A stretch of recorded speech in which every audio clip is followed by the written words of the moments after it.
Hello everyone. Today I will discuss two fascinating spiritual traditions: 19th century American spiritualism and Korean Shamanism. Despite their different cultural and historical origins, both reflect the universal human desire to connect with the spiritual realm. Through this presentation, we will explore their similarities, differences. Spiritualism emerged in 19th century America during the time of rapid social changes. Industrialization, urbanization, and scientific advancements reshaped society, leaving many searching for spiritual and emotional stability. The movement began with the Fox sister in 1848, who claimed to communicate with spirits through mysterious rapping sound. Their public demonstration captivated audiences, sparking widespread interest in spiritualism. The time was significant. The Civil War brought immense grief, with over 600,000 deaths. Spiritualism offered comfort, allowing people to feel connected to deceased loved ones through seance. Korean Shamanism,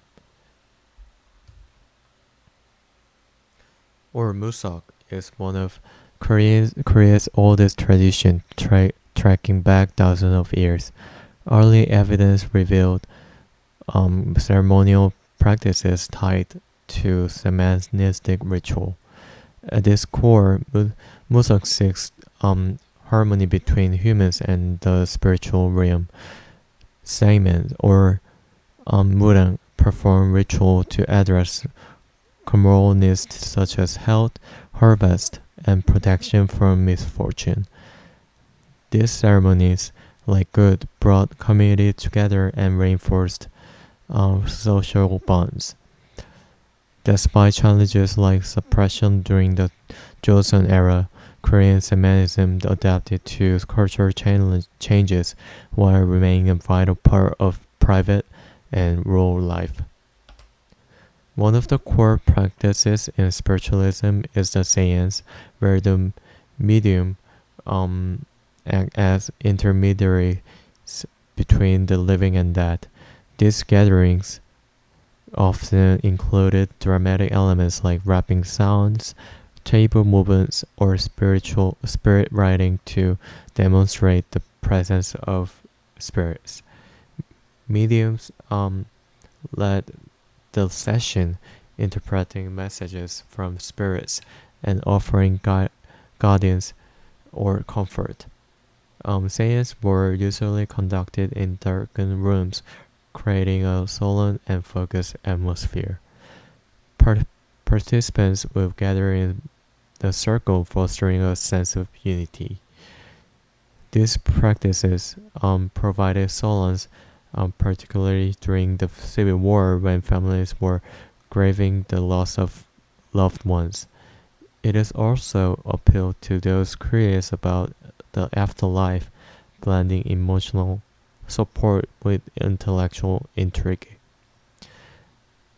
Ultimately, science emphasized personal spiritual exploration, reflecting the individualistic values of 19th century Western society. But in contrast, the central ritual of Korean Shamanism is a good, GUY good, a dynamic ceremony involving music, dance, and offerings.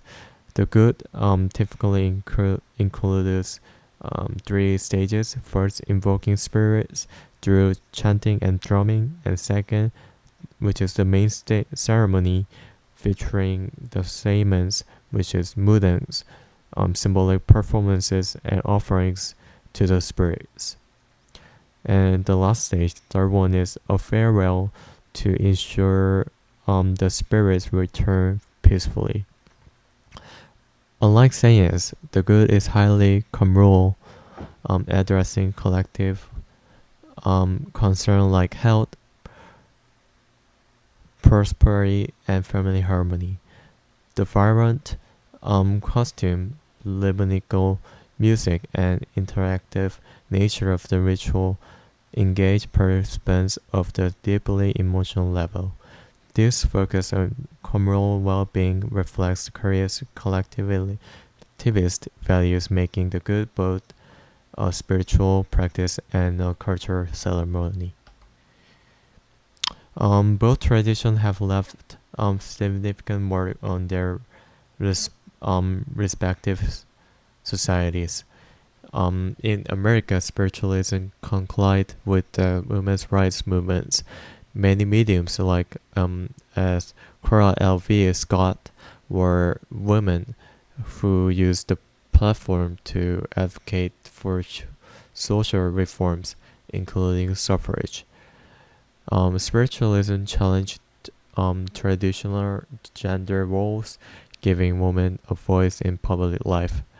On the other hand, Korean Shamanism has historical played in a vital role in community life.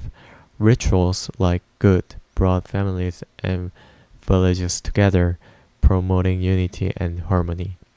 As society modernized, both traditions adapted.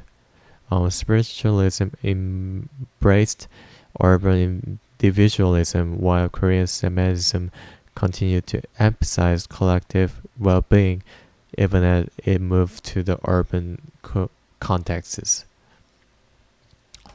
And let's talk about the Fox sisters, the founder of spiritualism. The Fox sisters were instrumental in the rise of spiritualism in 19th century America. As I said, in 1848, Maggie and Kate Fox claimed to communicate with spirits through rapping sound, captivating audience across the nation. Their older sister, Leah, organized public seance, making spirits communication a widely popular phenomenon. Despite Maggie's confession in 1888 that the rapping sounds were fraudulent, the spiritualist movement endured. For many, it offered comfort and hope, particularly during times of grief such as civil war. And let's talk about Kim Gun-hwa, who is the Korean most renowned ceremonies, recognized as a living nation treasure. She was dedicated her life to preserving the good ritual, a vital ceremony involving music, dance, and offerings to connect with the spiritual world. What sets her apart is her ability to adapt this tradition for modern audiences, bringing domestic practices and to urban setting while maintaining their cultural integrity. Through public performances and media, Kim has ensured the survival of Korean Shamanism is rapidly changing society. Their work exemplified resilience and adaptability of this ancient tradition. And let's talk about the shared theme between spiritualism and Korean Shamanism. Both traditions emphasize the importance of spiritual communication. In spiritualism, this is achieved through medium who facilitate contact with spirit during seance. Similarly, in Korean Shamanism, shamans or mudang act as intermediaries between humans and spiritual realm, often involving ancestor or deities during the ritual like a good. Another similarity is the use of symbolic rituals. In spiritualism, practices such as table rapping, spirit writing, and other physical practices symbolize the presence of spirits, making the experience tangible for participants. In Korean Shamanism, variant costume, traditional instruments, and dynamic dances create a sense of symbolic connection to the spirit world, engaging the participants on the profound level. This shared theme highlights humanity's universal desire to connect with the unseen, using the ritual and the intermediary to bridge the gap between the physical and spiritual realm. Now let's consider the differences between these two traditions.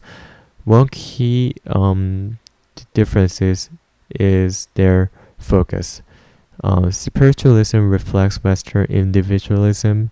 Its practices are often personal and introspective, capturing the individuals seeking spiritual answer or closure after the loss of the loved one.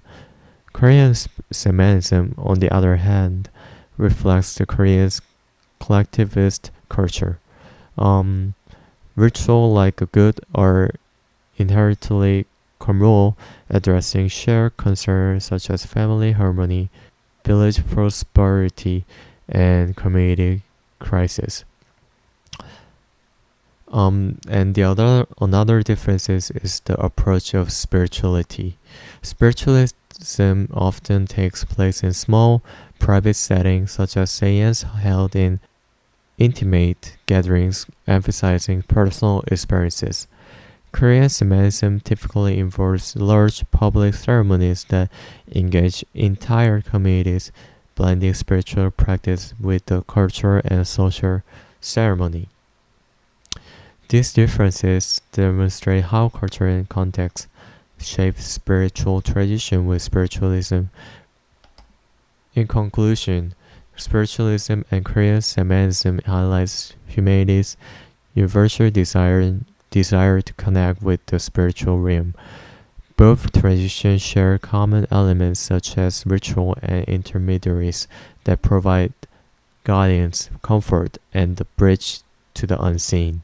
However, they diverse in focus. Spiritualism emphasizes personal spiritual exploration, reflecting Western individualism, while Korean Shamanism prioritized communal harmony, embodying Korea's collectivist values.